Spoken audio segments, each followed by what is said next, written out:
وسلم من أبدا على حبيبك خير الخلق كلهم مولاي صل وسلم دائما أبدا على حبيبك خير الخلق كلهم محمد سيد الكونين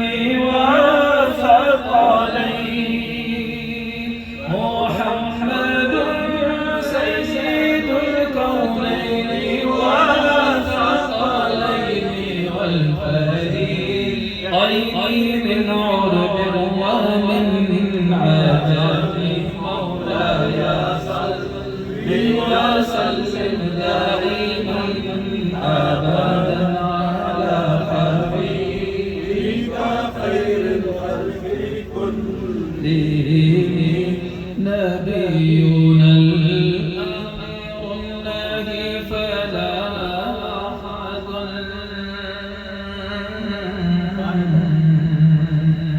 نبينا الأمير النهي فلا قولي لا منه ولا عامل هو الحبيب الذي ترجى شفاعته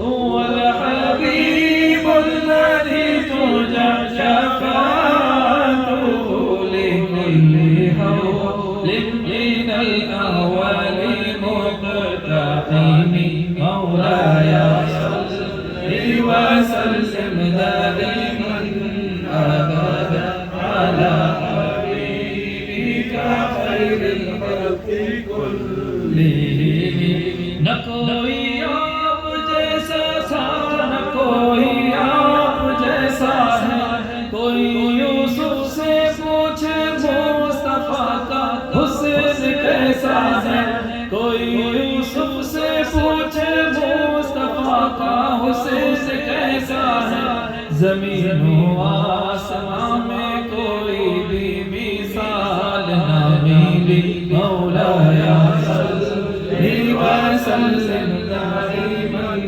أبدا على حبيبك خير الخلق كلهم سنا ہے آپ ہر عاشق کے گھر تشریف لاتے ہیں یقین ہے آپ ہر عاشق کے گھر تشریف لاتے ہیں میرے گھر میں بھی ہو جائے کہ اس گھر میں بھی ہو جائے چراغ یا رسول اللہ مولاي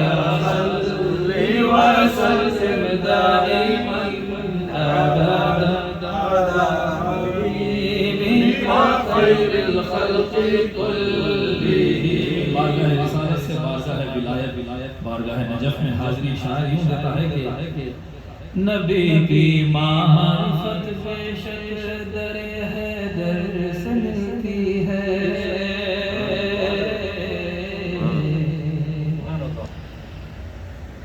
نبی کی معرفت بے شک در حیدر سے ملتی ہے یہ دولت جس کے گھر کی ہے اسی کے گھر سے ملتی ہے مولاي صل وسلم دائما أبدا على حبيبك خير الخلق كلهم زمانہ لاکھ کترائے ابو طالب کے بیٹے سے زمانہ لاکھ کترائے ابو طالب کے بیٹے سے مگر وقت مصیبت یا علی کہنا ہی پڑتا ہے مولاي صل وسلم دائما أبدا على حبيبك خير الخلق كلهم بارگاہ امام حسین فضیلت پیش کر کے پھر ہم مختصر سے کریں گے انشاءاللہ. بڑا خوبصورت کلام سماعت فرمائیں کہ کہاں سے لائے گی دنیا حسین کے جیسا، کہاں سے لائے گی دنیا حسین کے جیسا، فقط حسین ملے گا حسین کے جیسا، کہاں سے لائے گی دنیا حسین، سب مل کر کہے حسین کے جیسا، کہاں سے لائے گی دنیا حسین کے جیسا، کہاں سے لائے گی دنیا حسین کے جیسا.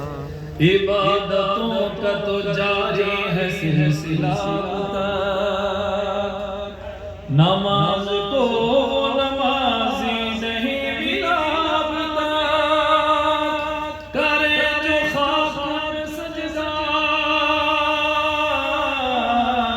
حسین کے جیسا، کہاں سے لائے گی دنیا حسین کے جیسا، کہاں سے لائے گی دنیا حسین کے جیسا. یا حسین یا حسین یا حسین یا حسین یا حسین. شکست کس کی ہے میدان میں فیصلہ کر لے، شکست کس کی ہے میدان میں فیصلہ کر لے. میدان سے جو جاتا ہے اس کی شکست ہوتی ہے، میدان میں جو رہتا ہے جیتتا ہوئی ہے. کربلا آج بھی شاہد ہے، یزید کا نشان نہیں، کربلا میں آج بھی حسین کا روزہ ہے. شکست کس کی ہے میدان میں فیصلہ کر لے، دلیل چھوڑ دے آجا مباہلہ کر لے، ہے تیرے پاس تو لے آ حسین کے جیسا، کہاں سے لائے گی دنیا حسین کے جیسا. یا حسین یا حسین یا حسین یا حسین، کہاں سے لائے گی دنیا حسین کے جیسا. بڑا نازک شعر کہا ہے شاعر کی توجہ کا خاص کار ہوں کہ نصیریوں سے کہو چھوڑ دے بزد ہونا. نصیری جو مولا علی کو خدا کا مشرکانہ عقیدہ رکھتے ہیں، وہ لوگ جو حضرت علی کو مولا مشکل کشا کو خدا مانتے ہیں، ان کا رد شاعر بڑے نازک پیرائے میں کر رہا ہے کہ نصیریوں سے کہو چھوڑ دے بزد ہونا، قبول کیسے کرے گا وہ لم یلد ہونا. نصیریوں سے کہو چھوڑ دے بزد ہونا، قبول کیسے کرے گا وہ لم یلد ہونا. ارے جسے نصیب ہو بیٹا حسین کے جیسا، کہاں سے لائے گی دنیا حسین کے جیسا، کہاں سے لائے گی دنیا حسین کے جیسا. یا حسین یا حسین یا حسین یا حسین. بارگاہ امام علی مقام میں لوگ حاضر ہوتے ہیں کربلا شریف میں، تو کربلا کی زیارت کے زائرین یہ نعرہ لگاتے ہیں لبیک یا حسین لبیک یا حسین. بابا سے بلند 5 مرتبہ حاضری کی نیت سے بڑے انشاءاللہ اللہ ہم صلی اللہ کربلا کی حاضری عطا کرے گا. لبیک یا حسین لبیک یا حسین لبیک یا حسین لبیک یا حسین لبیک یا حسین لبیک یا حسین. نحمده ونصلي على رسوله الكريم. أما بعد فأعوذ بالله من الشيطان الرجيم بسم الله الرحمن الرحيم إنما يريد الله ليذهب عنكم الرجس أهل البيت ويطهركم تطهيرا صدق الله العظيم. شاہ حسن حسین بادشاہ حسن حسین دی نسل حسین دی پناہ حسن حسین سرداد نداد دست یزید حقا کے بنا لا الہ حسن حسین حقا کے بنا لا الہ حسن حسین. خواجہ خطائے رسول ہند الولید الرباعی سے گفتگو کا آغاز کر رہا ہوں. وہ خواجہ خواجہ صرف اس رباعی پر یزیدیوں نے اپنی کتابوں میں غریب نواز کو شیعہ لکھا ہے. حضرت خواجہ بندہ نواز کو شیعہ لکھا ہے. امام اعظم ابو حنیفہ یزیدیوں نے شیعہ کہا. یہ بات ہمیشہ یاد رکھیں. امام شافعی کو رافضی کہا ہے. بہلول گانا پر شیعہ کا فتویٰ لگا ہے. امام نسائی کو شیعہ کہتے ہوئے اس امت کے خارجیوں نے شہید کیا ہے. آپ تاریخ اسلام اٹھا کر پڑھیں گے. آج کے دور میں امام شافعی امام احمد ابن حنبل کی عقیدتوں کے ساتھ نام لے رہے ہیں. اس زمانے میں کئی ایسے مولوی تھے, کئی ایسے خطیب تھے جو ممبروں سے ان کے خلاف تقریریں کرتے تھے. کئی ایسے مفتی تھے جو ان پر فتوے جاری کرتے تھے. امام غزالی پر فتوے لگے ہیں. آپ اسلام کی تاریخ اٹھا کر پڑھیں گے تو بدقسمتی ہماری ہے. ماننے والے ہزاروں لاکھوں ہیں ان کے, لیکن ہر دور میں بڑی شخصیتوں کے مخالفین کی بھی کوئی کمی نہ رہی ہے. آپ یہ اسلام کی تاریخ کو اٹھا کر پڑھیں گے تو یہ تلخ حقیقت آپ کے سامنے آئے گی. علمی اختلاف اپنی جگہ ہے, لیکن پروپگنڈا بزرگوں کے خلاف. اور سب سے زیادہ آپ کو جس کے مخالفین عالم اسلام میں ملیں گے وہ امام اعظم کے ملیں گے. امام اعظم ابو حنیفہ دنیا فقہ جن کی چوکھٹ پہ ماتھا ٹیکتی ہے. تو سامعین ذی وقار, یہ غریب نواز کے ڈیفنس میں نے بڑے علماء کا بھی ذکر کر دیا کہ خواجہ خواجگاہ پر ہی شیعیت نہیں بلکہ ائمہ اربعہ پر بھی شیعیت اور رافضیت کے فتوے لگے ہیں. اور یہ اہل بیت کی بات جہاں آ جائے وہاں کچھ شکوک و شبہات لوگوں کے ذہن میں آ جاتے ہیں. تو ہم آیت طیبہ کی طرف آنے سے پہلے یہ بات ضروری سمجھتے ہیں کہ امت میں جو طبقے ہیں, ایک سب سے بڑا رسول پاک سے نسبت رکھنے والا ایک اہل بیت کا طبقہ ہے, ایک صحابہ کا طبقہ ہے. بدقسمتی سے امت نے صحابہ اور اہل بیت کو شطرنج کے بساط کی طرح ایک دوسرے کے مقابل لا کر کھڑا کرنے کی ناکام کوشش کی ہے. یہ کوشش ناکام رہی کہ ان دونوں کو ایک دوسرے کے مقابل لایا جاتا ہے, اور جہاں اہل بیت کی بات ہو تو کہا جائے گا کہ بھئی کہیں ان کی فضیلت زیادہ تو صحابہ پر حاوی نہ ہو جائے. تو یہاں پر ہمارے استاد محترم مفکر اسلام علامہ مفتی خلیل احمد صاحب شیخ الجامعہ جامعہ نظامیہ, جن سے مولانا مظفر حسین شاہ صاحب جب حیدرآباد گئے تھے تو وہاں علماء جامعہ سے ملاقاتیں کی. عمر میں وہ بزرگ بھی ہیں, بڑے بھی ہیں. ان علماء کی دستبوسی بھی کی ہے کیونکہ علماء اہل سنت ہی ہیں. تو انہوں نے اپنے خطاب میں کہا ہے کہ جہاں صحابہ کا ذکر ہو وہاں اہل بیت خود بخود شامل ہوتے ہیں کیونکہ وہ صحابی بھی ہیں. صحابہ کی بات ہو تو اہل بیت صحابہ بھی ہیں, اور جہاں اہل بیت کی بات ہو تو وہاں صرف اہل بیت ہی کی بات ہوگی, صحابہ اہل بیت نہیں ہیں. تو یہ فضیلت اہل بیت رسول اللہ صلی اللہ علیہ وآلہ وسلم کو حاصل ہے. اور حضور صلی اللہ علیہ وآلہ وسلم نے جو ارشاد فرمایا, میں تم میں دو چیزیں چھوڑ کر جا رہا ہوں, قرآن اور اہل بیت. یہ حضور نے صحابہ سے فرمایا ہے. یہ بات ہمیں یاد رکھے, صحابہ اور اہل بیت کے بارے میں شکوک و شبہات کو عوام کی دور کیا جائے. میں تم میں دو چیزیں چھوڑ کر جا رہا ہوں, جب تک تھامے رہو گے گمراہ نہیں ہوگے. قرآن اور اہل بیت یہ دونوں کبھی جدا نہیں ہوں گے.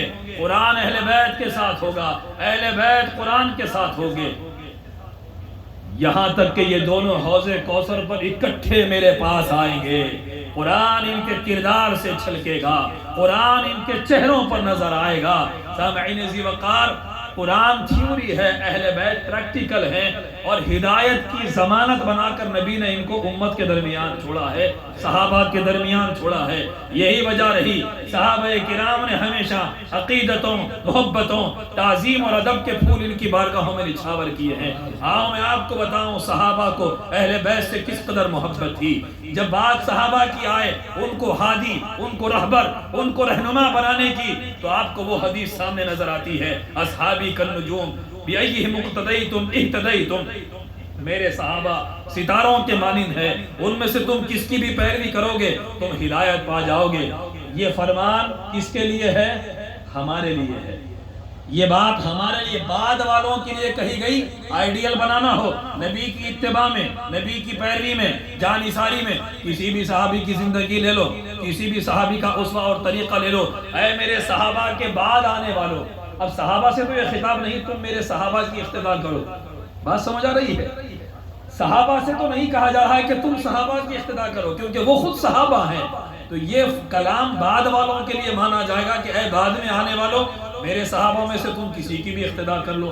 یا پھر وہ لوگ جو فتح مکہ کے بعد اسلام لائے ہیں، بعض محدثین اور بعض ائمہ نے کہا حدیبیہ سے پہلے تک جو تھے وہ صحابہ تھے، حدیبیہ کے بعد والے وہ صحابہ کی کیٹیگری میں نہیں۔ بعض کا موقف ہے، جمہور کا موقف، محدثین کا موقف، جنہوں نے حالت ایمان میں آقا کو دیکھا اور اسی حالت پر ایمان پر جن کا انتقال ہوا وہ صحابی، یہ معروف قول ہے اور اکثر ائمہ کی رائے ہے۔ بعض کی رائے یہ ہے کہ صلح حدیبیہ تک جو تھے وہ صحابہ، حدیبیہ کے بعد کی کیٹیگری طلقاء کی ہے اور دوسروں کی ہے۔ اس کی دلیل میں وہ حدیث پیش کرتے ہیں کہ حضرت خالد ابن ولید رضی اللہ تعالیٰ عنہ نے حضرت عبد الرحمن ابن عوف رضی اللہ عنہ کے خلاف کچھ کہا۔ اب یہ خلاف کہا کا مطلب وہ صحابہ کی اپنی کیٹیگری ہے، ان میں کبھی کچھ تنازعات ہوا کرتے، اس کو مشاجرات صحابہ کہتے ہیں۔ تو حضور کو جب خبر پہنچی کہ حضرت خالد نے عبد الرحمن ابن عوف رضی اللہ عنہ جو عشرہ مبشرہ میں سے ہیں ان کے خلاف کچھ جملے کہے ہیں یا ان کو برا بھلا کہا ہے، آقا کریم علیہ الصلوۃ والتسلیم نے ناراضگی کے ساتھ ارشاد فرمایا لا تسبوا اصحابی، میرے صحابہ کو برا مت کہو، تمہارا احد کے پہاڑ کے برابر سونا خیرات کر دینا ان کے ایک مد خیرات کرنے کے برابر نہیں ہے۔ یہ کس سے کہا حضور نے؟ حضرت خالد ابن ولید رضی اللہ تعالیٰ عنہ سے۔ تو بات سمجھ ہے، یہاں اس کو دلیل بنا کر بعض علماء نے کہا ہے کہ صحابہ کی کیٹیگری حدیبیہ سے پہلے تک کی ہے۔ اللہ اعلم بالصواب، ہم جمہور کے قول کو مانتے ہیں، اسی طریق پر چلتے ہیں۔ تو یہ بات ہمیشہ یاد رکھیں کہ حضور نے صحابہ کی اقتداء کا حکم جو صحابی نہیں ہیں ان کو دیا، لیکن اہل بیت اور قرآن کا تحفہ صحابہ کو دیا ہے کہ میری اہل بیت کو ہمیشہ تھامے رکھنا۔ کس سے؟ صحابہ سے حضور فرما رہے ہیں۔ اب یہی بات سمجھ آئی اہل بیت کیا ہیں اور صحابہ کرام کو ان سے کتنی محبت ہے۔ سیدنا عمر بن خطاب رضی اللہ تعالیٰ عنہ مال غنیمت تقسیم فرما رہے ہیں، میرے آقا عمر ہیں، میرے امیر المؤمنین عمر ہیں، سید عمر ہیں، سرکار عمر ابن خطاب رضی اللہ تعالیٰ عنہ کے بیٹے نے کہا ہم کو 500 درہم دے رہے ہیں آپ، اور حسنین کریمین کو ہزار درہم دے رہے ہیں۔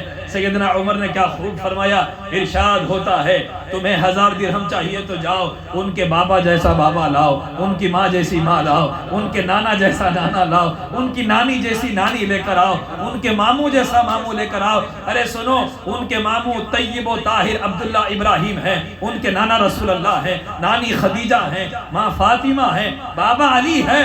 سنو، ایسا گھرانہ تم کہاں سے لا سکتے ہو؟ یہ خبر مولا علی مشکل کشا کو پہنچی۔ سیدنا عمر نے حسنین کریمین کی شان یوں بیان فرمائی ہے، مولا مشکل کشا نے فرمایا یہی وجہ ہے کہ میں نے اپنے آقا سے سنا تھا عمر سراج اہل الجنہ، عمر اہل جنت کا چراغ ہے۔ خوش ہو کر کسی نے جا کر کہا یا امیر المؤمنین آپ اس گھرانے کی عقیدت رکھتے ہو، وہ گھرانہ آپ کی شان بیان کر رہا ہے۔ یہ حدیث سنائی ہے علی ابن ابی طالب رضی اللہ تعالیٰ عنہ نے، آپ اہل جنت کا چراغ ہے۔ سیدنا عمر کے کانوں میں یہ آواز پہنچی، دوڑتے ہوئے در علی پر جاتے ہیں۔ امیر المؤمنین عمر ابن خطاب مولا مشکل کشا کی چوکھٹ پر جا کر آواز دیتے ہیں یا علی ابن ابی طالب، اے مولا علی مشکل کشا تشریف لائے، مولا علی مشکل کشا تشریف لائے، مولا علی تشریف لاتے ہیں۔ سیدنا عمر ابن خطاب پوچھتے ہیں کہ اے علی ابن ابی طالب، اے مولا مشکل کشا۔ حضرت عمر مولا علی کو مولا کہا کرتے تھے، حدیث طیبہ آپ پڑھیں، اے مولا کیا آپ نے یہ حدیث سنی ہے آقا کریم سے، کیا آپ ضمانت دیتے ہیں؟ مولا علی نے کہا کہ ہاں اے عمر میں ضمانت دیتا ہوں کہ رسول پاک نے فرمایا عمر سراج اہل جنہ۔ تو سیدنا عمر نے کہا یا مولا علی زبان سے بھی تو کہہ دیا ہے، اپنے دست مبارک سے لکھ کر بھی دے دیں، یہ تحریر کر کے بھی دے دیں۔ مولا علی نے تحریر کر دی، ھذا ما ضمن علی بن ابی طالب، یہ وہ بات ہے جس کی ضمانت علی دیتا ہے۔ عن رسول اللہ، میں نے رسول اللہ سے سنا، وعن جبریل علیہ السلام، رسول اللہ نے جبریل سے سنا، وعن اللہ سبحانہ وتعالی، یقول اللہ سبحانہ وتعالی عمر سراج اہل الجنہ کہ جبریل نے اللہ سے سنا اللہ نے ارشاد فرمایا عمر اہل جنت کا چراغ ہے، لکھ کر مولا علی نے تحریر دے دی۔ سیدنا عمر نے اپنے گھر والوں کو وصیت کر دی کہ سنو جس دن میں اس دنیا سے رخصت ہو جاؤں عمر کے کفن میں اہل بیت کی تحریر رکھ دینا، اور رب کریم کی بارگاہ میں اہل بیت کی تحریر کو بطور شفاعت پیش کر دوں گا۔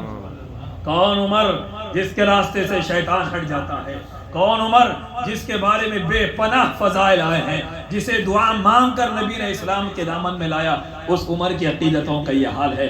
سیدنا ابو بکر اپنے کاندھوں پر بٹھا کر حسنین کریمین، ایک روایت میں امام حسین کو لے کر گشت کر رہے ہیں۔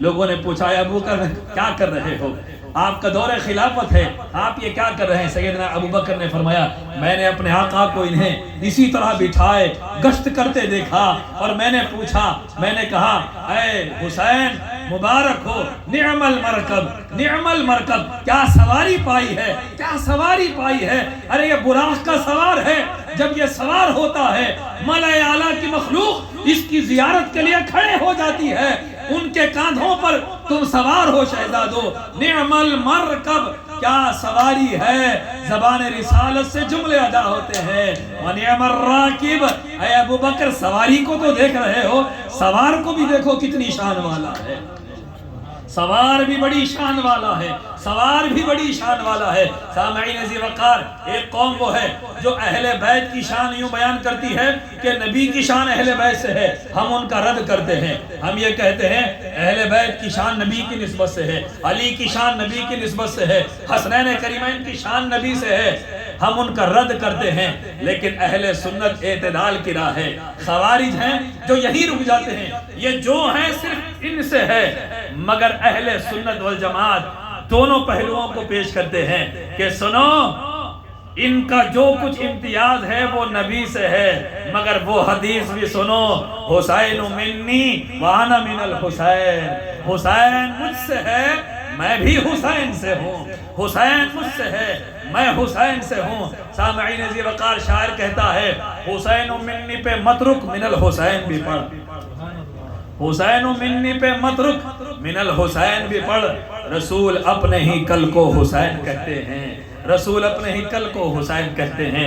اسی شعر کے ساتھ اس پہ کچھ تشریح کرتے ہوئے گفتگو ختم کرنا چاہوں گا۔ سامعین، جب یہ آیت نازل ہوئی انما یرید اللہ لیذھب عنکم الرجس اہل البیت ویطہرکم تطہیرا، اللہ کا تو ارادہ یہی ہے، اللہ کا یہی ارادہ ہے، اے اہل بیت رسول تم سے ہر طرح کی ناپاکی کو دور رکھے، تمہیں خوب پاک صاف رکھے۔ ایک زمانے تک دل میں یہ خیال آتا تھا امت کا بڑا طبقہ اہل بیت کا دشمن کیوں ہے، بڑا طبقہ امت کا اہل بیت سے بغض کیوں رکھتا ہے؟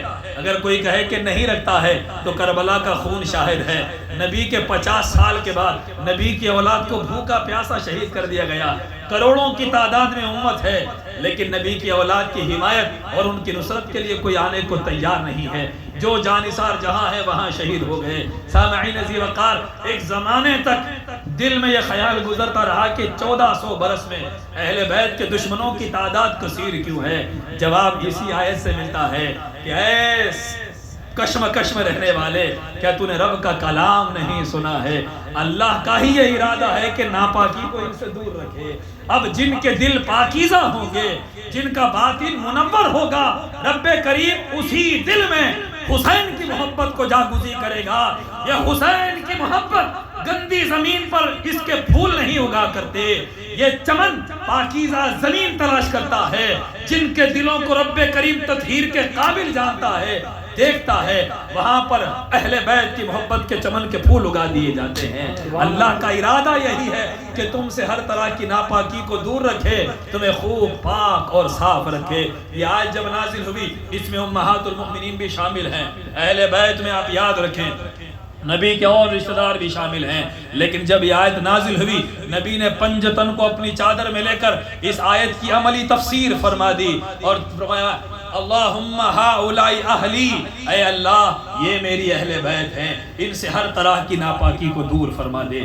سامعین، محبت حسنین کی بات کروں، جو عاشق رسول ہے، جو عاشق رسول ہے، عشق رسول کا دعویٰ کرتا ہے، نبی نے اپنے عاشقوں سے ارشاد فرمایا من احبنی، جو مجھ سے محبت کرتا ہے، فلیحب ہذین، لازم ہے کہ وہ حسن حسین سے بھی محبت کرے، صرف میری محبت پر ختم نہ ہو جائے بلکہ ان سے بھی بے پناہ محبت کرے۔ من احبنی فلیحب ہذین، لازم ہے اس پر حسنین کی محبت۔ اور پھر اس کا ثمرہ کیا ہے، اس کا عطیہ کیا ہے، اس کی جزا اور بدلہ کیا ہے؟ ارشاد ہوتا ہے احب اللہ من احب حسینا، اور سن لے جس نے حسین سے محبت کی اس سے اللہ محبت کرنے لگ جاتا ہے۔ اللہ کی محبت کے حصول کے لیے حسین کی محبت ضامن ہے۔ دل میں محبت حسین جاگزی ہو گئی، بیڑا پار ہے، وہ محبوب خدا بندی بن جاتا ہے۔ اس میں دخل کس کا ہوتا ہے سامعین ذی وقار؟ ماحول کا بڑا دخل ہوتا ہے۔ ہم جس ماحول میں عمر گزارتے ہیں اسی ماحول کا اثر بڑا ہوتا ہے۔ کہیں پر محبت اہل بیت کی انتہا نظر آتی ہے، کہیں کچھ شکوک و شبہات نظر آتے ہیں، کس علاقے میں بڑا ہوا، کس مسجد کے امام کو سنتا تھا، کس خطیب کو سماعت کرتا تھا۔ تو ان ماحول سے پہلے گھٹی کام کیا کرتی ہے، بچپن کی تربیت کام کیا کرتی ہے، بچپن ہی سے۔ اسی لیے آقا کریم ارشاد فرمایا عقائد اور اعمال کی اصلاح کے لیے جو ضابطہ مقرر کیا گیا، کنز الاعمال کی حدیث ہے ادبوا اولادکم علی ثلاث خصال، اپنی اولاد کو 3 خصلتیں سکھاؤ۔ حب نبیکم، پہلے عاشق رسول بناؤ، یا رسول اللہ کہنا سکھاؤ، نبی کے نام پر انگوٹھے چومنا سکھاؤ، کھڑے ہو کر سر جھکا کر سلام کرنا سکھاؤ، گنبد خضراء کی تصویر کو چومنا سکھاؤ، مدینہ مدینہ کہنا سکھاؤ۔ پہلے اپنے بیٹے کو نبی کا دیوانہ بنا دو، پھر اس کے بعد وحب اہل بیتہ، جب نبی کا دیوانہ بن جائے تو پھر اسے اپنے نبی کے گھرانے کا دیوانہ بناؤ۔ یہ بھی صحابہ کے بیچ کہا گیا ہے جملہ، سامعین یاد رکھیں آپ، صحابہ کرام کے بیچ میں یہ جملہ۔ اب مجھے نزہۃ المجالس کی وہ روایت اس وقت یاد آ رہی ہے۔ امام عبدالسلام نے خیبر کے روز حضور کا یہ ارشاد جو ہوا نقل فرمایا کہ رسول پاک نے اہل ایمان سے خطاب کر کے فرمایا کہ اپنی اولاد کا امتحان محبت علی سے لو، جو علی کو چاہتا ہے وہ تمہارا خون ہے، جو علی کا بغض رکھتا ہے وہ تم سے نہیں ہے۔ یہ نزہۃ المجالس اٹھا کر پڑھ لیں آپ۔ تو صحابہ اپنے گھروں میں گئے، جا کر اپنی بیویوں سے سوال کیا، ان لوگوں نے، مسلمانوں نے سوال کیا کہ ختم دے کر اپنے بچوں سے پوچھا تو علی کو چاہتا ہے کہ نہیں چاہتا ہے؟ سامعین، علی کی محبت سے اپنی اولاد کو پرکھا کرتے تھے مسلمان، علی کی محبت سے مومن اور منافق کو پرکھا کرتے تھے۔ قُلْ لَا أَسْأَلُكُمْ عَلَيْهِ أَجْرًا إِلَّا الْمَوَدَّةَ فِي الْقُرْبَى، آیت مودت جب نازل ہوئی، آیت مودت کیا ہے؟ اے نبی آپ فرما دیجئے میں تم سے تبلیغ اسلام، تبلیغ رسالت کے بدلے کچھ نہیں مانگتا سوائے اس کے کہ میرے قرابت داروں سے محبت کرو۔ جب یہ آیت نازل ہوئی صحابہ نے حضور سے پوچھا، صحابہ کا احسان ہے کہ انہوں نے سوال کر لیا، ہمیں شک کے دائرے میں داخل ہونے بھی نہیں دیا۔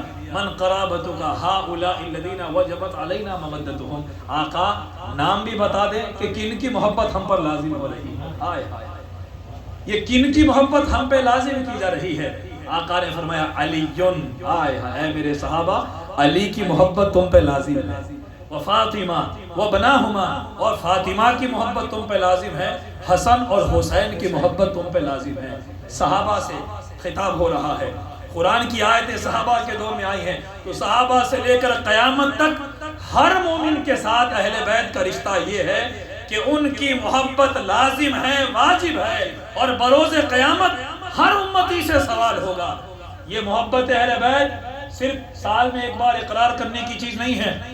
محبت ہوتی کیا ہے میں آپ کو بتاؤں سامعین، کسی کو گاڑی سے بڑی محبت ہوتی ہے، وہ اسے بڑی حفاظت سے رکھتا ہے، بار بار دیکھتا ہے، اور کوئی اس گاڑی کا تذکرہ کر دے اس کے سامنے، ارے بھائی آپ کی گاڑی کا کلر مجھے بہت پسند ہے، اس کا یہ فلاں حصہ مجھے بہت پسند ہے، جتنی دیر گاڑی کی تعریف ہوتی ہے گاڑی والا خوش ہوتے رہتا ہے۔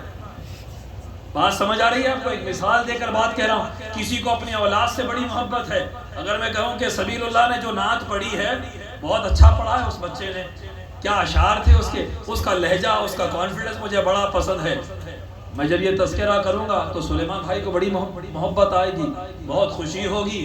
صاحب محبت اسے کہتے ہیں سامعین، ارے ہم حسن و حسین سے اتنی بھی محبت کرتے ہیں جتنی آپ اپنی اولاد سے کرتے ہیں. حسنین کے ذکر کے ساتھ دل مچلتا ہے, روح تڑپ اٹھتی ہے, تو پھر ہم صاحب ایمان ہیں. اگر اپنی اولاد سے ہم حسنین سے بڑھ کر محبت کرتے ہیں, ہم مومن کہلانے کے لائق نہیں ہیں. مجھے تعجب ہوتا ہے ان ماں باپ پر, اپنے بیٹوں کی تعریف پر آنکھوں سے آنسو بہہ جاتے ہیں اور حسین کے ذکر پر دل نہیں تڑپتا, خوشی نہیں ہوتی, اور عقیدے فرقوں کی باتیں کرنے لگتے ہیں. اہل اسلام دعوت فکر ہے ہمارے لیے. میرے آقا نے فرمایا تم میں کوئی اس وقت تک مومن نہیں ہو سکتا جب تک اپنی اولاد سے زیادہ میری اولاد سے محبت نہ کرے, اپنے گھر والوں سے زیادہ میرے گھر والوں سے محبت نہ کرے, اور اپنی ذات سے زیادہ میری ذات سے محبت نہ کرے. تم میں کوئی مومن نہیں ہو سکتا. سامعین, یہی وجہ ہے کہ اولیاء نے, صوفیاء نے, بزرگوں نے, کرامت والوں نے, مسندوں پہ بیٹھ کر شہی شاہی کرنے والوں نے ہمیشہ ہم کو علی علی سکھایا, حسین حسین سکھایا, حسن حسن سکھایا, فاطمہ کے نام کی محفلیں سجانا ہم کو سکھایا ہے. وہ تمام اولیاء اللہ جو اہل سنت والجماعت ہی سے تعلق رکھتے ہیں, صوفیوں نے ہم کو خالص جام پلایا ہے. یہی وجہ ہے کہ ہم ان کا ذکر کرنے سے جھجکتے نہیں اور ان کے نعرے لگانے سے گریز نہیں کرتے. یا علی یا علی یا حسین یا حسین یا حسین. سامعین ذی وقار بات یہاں ختم کر رہا ہوں. حسین منی پہ متروک من الحسین بھی پڑھ, رسول اپنے ہی کل کو حسین کہتے ہیں. سامعین, ہر نبی کے دنیا سے پردہ فرمانے کے بعد اس نبی کے دین کو بدل دیا گیا, اس کی کتاب کو بدل دیا گیا, نبی کی شریعت کو بدل دیا گیا. ارے حضرت کلیم اللہ 40 دن کے چلے کے لیے طور پر کیا گئے, پلٹ آنے تک قوم نے بچڑے کی پوجا شروع کر دی. 40 دن کے اندر شرک میں قوم مبتلا ہو گئی. تو سامعین, ہر نبی کے آنے کے بعد دین میں تحریف ہوئی. اصلی حال پر کبھی اس نبی کی شریعت کو نہ رہنے دیا گیا, اور یہی حال اسلام کے ساتھ ہوا. نبی نے فرمایا میرے بعد خلافت 30 برس رہے گی. خلفاء راشدین کی جانفشانیاں رہی, اور خلفاء راشدین نے اپنی جانفشانیوں سے رسول اللہ کی سنت کو محفوظ رکھا. لیکن جب دور آیا بادشاہت کا, ملوکیت کا, یزیدیت کا, اس دور میں دین کو بدلا جانے لگا, سنتوں کو بدلا جانے لگا, شریعت کو ختم کیا جانے لگا. سامعین, اس وقت 2 آپشنز تھے, ایک راہ رخصت تھی, ایک راہ عزیمت تھی. راہ رخصت کہ اپنا ایمان بچا لو, وہ بھی احادیث میں ہے. فتنوں کے دور میں اپنے ایمان کی حفاظت کر لینا, یہی کامیابی ہوتی ہے. دوسرے, چاہے فتنوں میں مبتلا ہوں, اپنا اور اپنے گھر کا ایمان بچا لینا, یہ راہ رخصت تھی. باطل سے کمپرومائز زبانی طور پہ کر لینا, دل میں ایمان محفوظ رکھ لینا, یہ زبانی طور پر کمپرومائز راہ رخصت کہلاتا ہے. ایک راہ عزیمت وہ ایسی راہ ہوتی ہے وہاں پر اولو العزم کھڑے رہتے ہیں, وہاں سب کا داخلہ نہیں ہوتا, وہاں کوئی زبانی کمپرومائز بھی نہیں ہوتا. سامعین, قوم سوال کرتی ہے کہ یزید کے نام پر ہزاروں صحابہ نے بیعت کر لی تھی, تو پھر امام حسین نے کیوں نہیں کی؟ ایک سوال دشمنان حسین کرتے ہیں, جب اگر یزید برا تھا تو ہزاروں صحابہ نے کر لیا, امام حسین نے کیوں نہیں کی بیعت؟ تو اس کا جواب وہی ہے, ایک راہ رخصت تھی. صحابہ یزید کے نام پر بیعت بخوشی نہیں کر رہے تھے, وہاں تلواریں تھیں, گردنوں پر خنجر تھے, خاندان کو مٹانے کی دھمکیاں تھی. ارے حضرت ابوبکر کی خلافت کیسے ہوئی تھی, کس طرح بیعت لی گئی؟ حضرت عمر کی بیعت بالرضا بالرغبت ہو گئی. حضرت عثمان, مولا علی, امام حسن کے نام پر جو بیعتیں ہوئی وہ بڑی امن کے ساتھ ہوئی, قوم کے انتخاب سے ہوئی. مگر یہاں پر تلواریں گردنوں پر ہے, قبیلے جلا دیے جائیں گے, نسلوں کو مٹا دیا جائے گا. اب یہاں پر راہ رخصت اختیار کی صحابہ کرام کے بڑے طبقے نے, تابعین نے اپنے ایمان کو بچا لیا. مگر خدا کی عزت کی قسم ہے, کسی نے یزید کی تائید نہیں کی, کسی نے یزید کو اچھا نہیں کہا. بس اپنی جان بچانے, اپنے قبیلے کا ایمان بچانے کے لیے سب نے بیعت کر لی. اور یہاں یہ کہوں گا, سب کی ڈیوٹی تھی اپنا ایمان بچانا, سب نے اپنا ایمان بچا لیا. حسین کی ڈیوٹی تھی دین بچانا, حسین نے دین کو بچایا ہے. یہاں مسئلہ ڈیوٹی کا تھا, ذمہ داری کی بات تھی.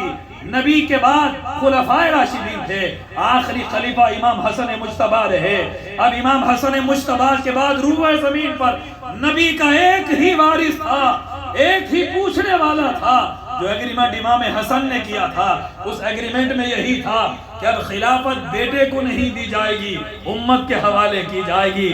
امام حسین کو یہ حق حاصل تھا، ایگریمنٹ کرنے والا امام کا ہی تو گھرانہ تھا، اسی لیے تو امام حسین کے تعاقب میں یزیدی نکلے تھے۔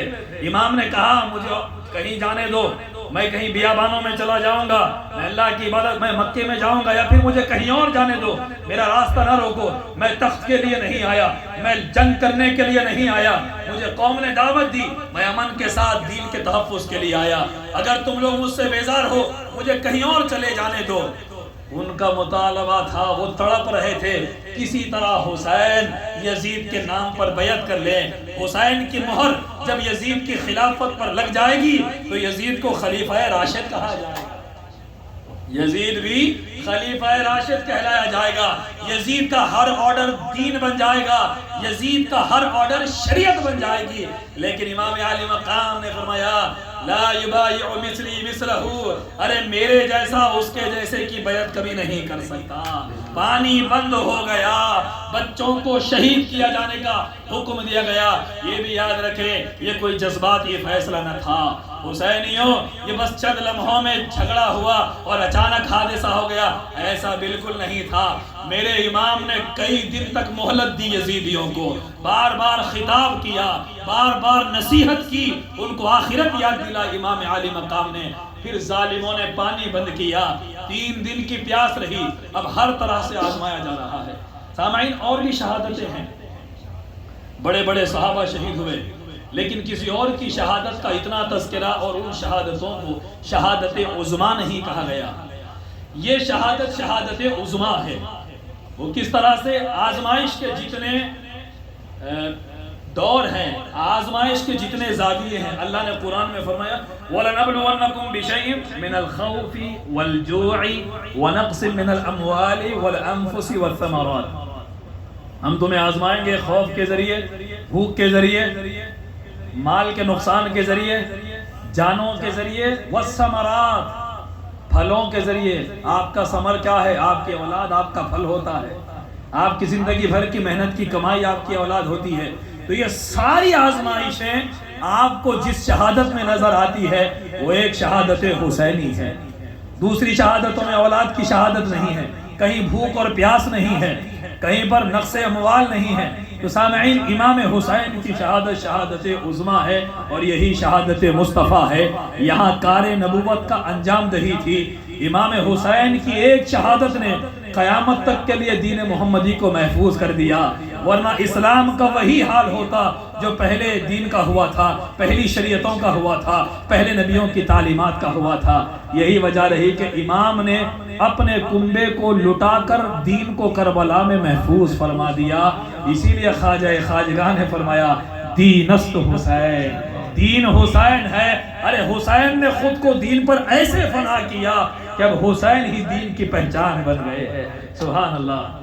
اسی لیے تو شاعر کہا کہ یہ بات کس قدر ہنسی، یہ بات کس قدر ہنسی، جو کہتے ہیں معین الدین کے دین کی پناہ حسین ہے، ہاں حسین ہے، بولو میرا بادشاہ حسین ہے۔ کرے کوئی جو ہم سری کسی کی کیا مجال ہے، جہاں میں ہر لحاظ سے حسین میں مثال ہے۔